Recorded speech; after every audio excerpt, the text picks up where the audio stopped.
Visakha steel ప్లాంట్లో కేంద్ర మంత్రి కుమారస్వామి, కేంద్ర సహాయ మంత్రి శ్రీనివాస్ వర్మ పర్యటన కొనసాగుతోంది. స్టీల్ ప్లాంట్ను పరిశీలిస్తున్నారు. ఉన్నతాధికారులు, కార్మిక సంఘాలతో భేటీ అయినట్టు తెలుస్తోంది.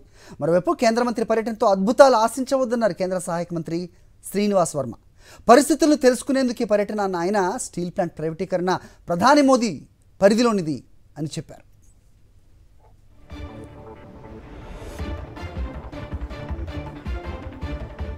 రైట్, ఈ అంశంపై మరిన్ని అప్డేట్స్ మా కరెస్పాండెంట్ నాయుడు అడిగి తెలుసుకుందాం. నాయుడు, చెప్పండి, ఇది ప్రధాని నరేంద్ర మోదీ పరిధిలోని అంశం అని శ్రీనివాస్ వర్మ చెప్పడాన్ని ఏ రకంగా చూడాలి? ప్రస్తుతం ఏం పరిశీలిస్తున్నారు?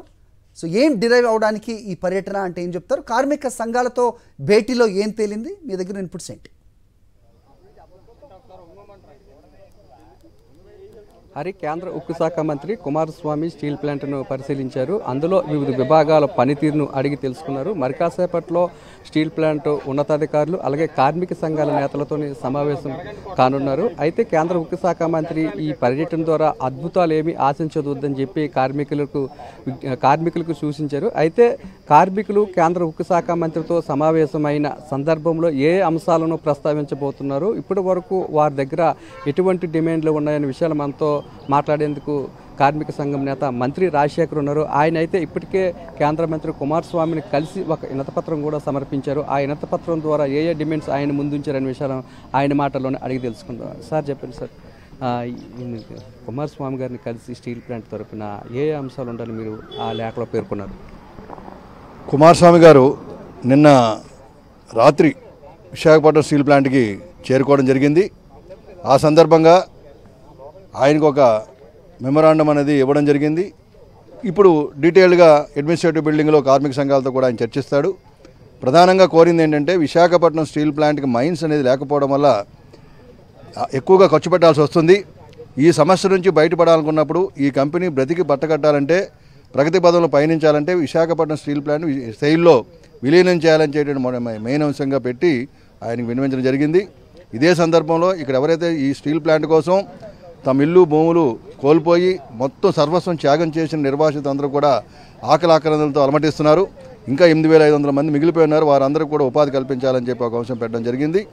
అలాగే కార్మిక వర్గం అంతా కూడా కష్టించి పనిచేస్తున్నారు. మిగతా సెయిల్ యూనిట్స్ కంటే బ్రహ్మాండమైన ఉత్పాదకత తీస్తూ ఒక ప్రపంచంలోని అగ్రగామిగా విశాఖపట్నం స్టీల్ ప్లాంట్ తయారు చేసిన కార్మిక వర్గానికి కానీ అధికారులకు కానీ వేతన ఒప్పందం జరగలేదు.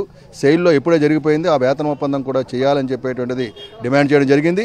ఇది కాకుండా ఇది ఇమీడియట్గా ఇది సర్వైవల్ కావాలంటే విశాఖపట్నం స్టీల్ ప్లాంట్ ఒక వర్కింగ్ క్యాపిటల్ 10,000 కోట్ల రూపాయలు తక్కువ లేకుండా వర్కింగ్ క్యాపిటల్ ఇవ్వాలని చెప్పేటువంటి దీన్ని కూడా డిమాండ్ చేయడం జరిగింది. సార్, ఇప్పుడు గతంలో ఏదైతే కూటమి నేతలు ఉన్నారో తాము అధికారంలోకి వస్తే విశాఖ స్టీల్ ప్లాంట్ ప్రైవేటీకరణ జరగనివ్వంటూ కూడా వారు హామీ ఇచ్చారు. ఇప్పుడు వరకు చూస్తే వారి నోటంట విశాఖ స్టీల్ ప్లాంట్ ప్రైవేటీకరణ అంశానికి సంబంధించి ఒక్క మాట కూడా రాలేదు. దాన్ని ఏ విధంగా చూస్తారు?